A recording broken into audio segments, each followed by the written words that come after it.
Pasukan pertahanan Israel mengungkap perkembangan signifikan terkait pendanaan Hamas. IDF menyatakan bahwa Iran mengirim lebih dari 150 juta dolar ke kelompok militan yang menguasai Gaza tersebut. Melansir i24 News, demikian disampaikan juru bicara IDF Daniel Hagari pada Selasa 6 Februari. Dia menjelaskan sejauh mana dukungan finansial yang diberikan Iran kepada Hamas. Hagari menilai dana yang diberikan Iran digunakan Hamas untuk mempertahankan operasi bawah tanahnya dengan memperkuat infrastruktur. Hagari menekankan dampak global dari dukungan Iran terhadap Hamas dan menggambarkannya sebagai masalah mendesak yang meluas di Timur Tengah.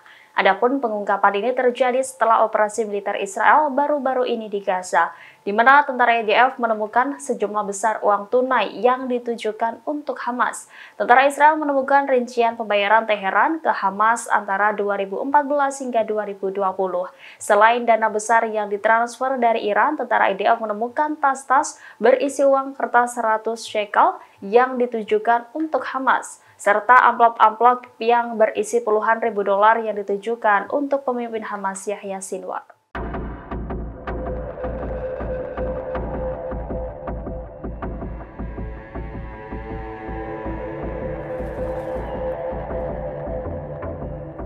Iran secara belak-belakan menyatakan sedang membangun reaktor riset nuklir keempat di pusat kota Isfahan. Demikian disampaikan Kepala Badan Energi Atom Iran, Mohammad Eslami pada Senin 5 Februari. Pernyataan ini muncul di tengah ketegangan meningkat antara Iran dan Amerika Serikat. Eslami mengatakan proyek reaktor nuklir di Isfahan telah dimulai pada 2023 seperti dikutip media IRNA.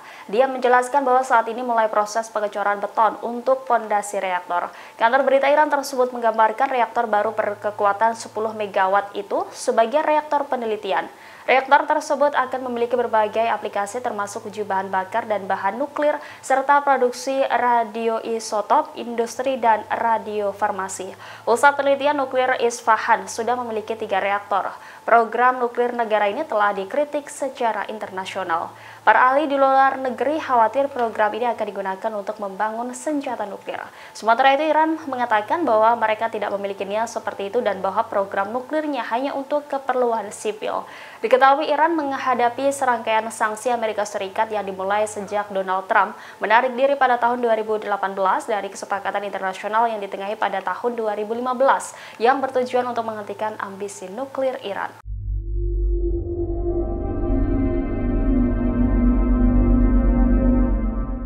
Ketua Staf Angkatan Pertahanan Israel Legend Herzi Halevi meminta maaf setelah menggelar simulasi militer untuk menculik warga Palestina di tepi barat. Permintaan maaf tersebut muncul setelah Perdana Menteri Benjamin Netanyahu meminta penyelidikan. Melansir The Times of Israel Rabu 7 Februari, Herzi Halevi menjelaskan bahwa IDF berperang di semua arena di Yudea dan Samaria tepi barat. Ia berdalih simulasi dilakukan karena pasukan menghadapi terorisme brutal di lingkungan yang kompleks. Kepala IDF menjelaskan latihan tersebut dirancang untuk mempersiapkan pasukan menghadapi berbagai macam situasi. Namun dia mengatakan simulasi penculikan seharusnya tidak dilakukan.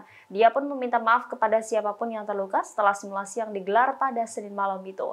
Halevi mengatakan pasukan di tepi barat dipimpin oleh Kepala Komando Pusat Majen Yehuda Fox. Usai simulasi penculikan tersebut, Fox diserang secara online oleh aktivis pemukim. Komando Pusat dan Jenderal yang bertanggung jawab yang mengawasi operasi militer di tepi barat itu sering dikritik oleh politisi dan aktivis sayap kanan.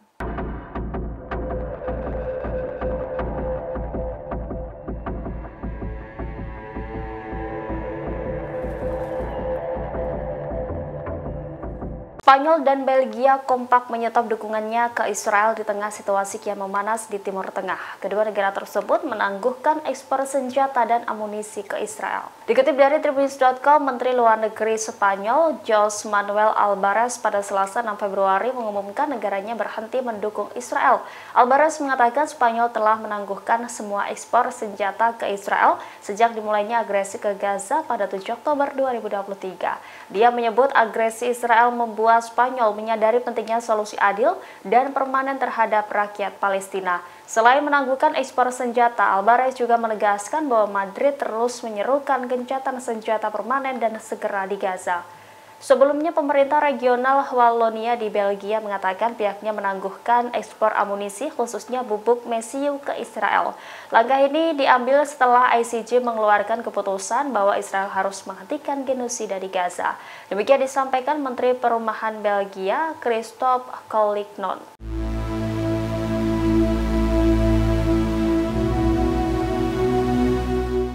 Pemimpin Hamas Yahya Sinwar yang saat ini menjadi target pasukan Israel disebut ketakutan. Bahkan pejabat Israel menyebut Yahya Sinwar seperti tikus gila karena berlari dari gua ke gua. Melansir Yediot Ahronot, demikian disampaikan pejabat Israel yang tidak disebutkan namanya pada Selasa 6 Februari 2024. Pejabat Israel menyebut pemimpin Hamas itu melarikan diri karena takut dibunuh oleh pasukan Israel. Sinwar disebutnya berpindah-pindah dari satu tempat persembunyian ke tempat lainnya. Menurut pejabat tersebut, Yahya Sinwar akan selamat dengan syarat sepakat untuk membebaskan para sandera. Ia menilai Sinwar harus segera menyetujui kesepakatan pembebasan sandera. Pasalnya situasi Gaza saat ini kian memburuk karena menipisnya bahan bakar, obat-obatan hingga makanan. Jika tidak ada peluang untuk kesepakatan, pejabat itu mengancam Sinwar akan segera dibunuh oleh pasukan Israel dalam hitungan menit. Sebelumnya, Hamas menanggapi terkait proposal baru yang diberikan mediator Qatar dan Mesir. Kantor Perdana Menteri Benjamin Netanyahu mengatakan bahwa jawaban Hamas telah disampaikan kepada Israel oleh mediator Qatar. Namun para pejabat mengatakan bahwa persyaratan yang diminta Hamas tidak dapat diterima dan sama saja dengan penolakan terhadap proposal tersebut.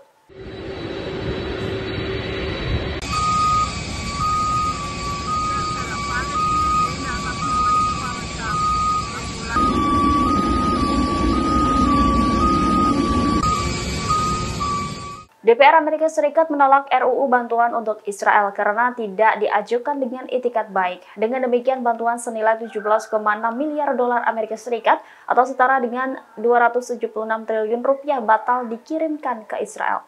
Melansir Tribunnews.com, RUU tersebut batal disahkan setelah para parlemen sepakat untuk menolak usulan pembentukan UU pendanaan perang bagi militer Israel di Gaza. Para pemimpin Partai Demokrat di DPR menyebut RUU bantuan Israel dapat menyita banyak anggaran. Selain menguras anggaran, RUU ini juga berpotensi memperparah konflik di Gaza yang saat ini telah menewaskan lebih dari 27.000 jiwa. Alasan tersebut yang mendorong para DPR dari Partai Demokrat dan Presiden Joe Biden kompak melakukan veto atau pembatalan bantuan untuk Israel. Pejabat tinggi Partai Demokrat Rosa DeLauro, salah satu anggota DPR yang menolak pengesahan RUU tersebut. Dia mendesak penentangan terhadap rancangan undang-undang khusus Israel tersebut. Sebelumnya, para aktivis hak asasi manusia sempat menyatakan keprihatinannya atas rencana pembentukan Undang-Undang Pendanaan Perang yang diusulkan Partai Republik Amerika Serikat. Mereka menyebut tindakan tersebut tidak sejalan dengan upaya Washington untuk menekan Israel agar meminimalkan korban sipil di Gaza, lantaran pemberian bantuan dapat memperparah perundingan damai yang sedang diusahakan. Download Tribun X sekarang, menghadirkan lokal menjadi Indonesia.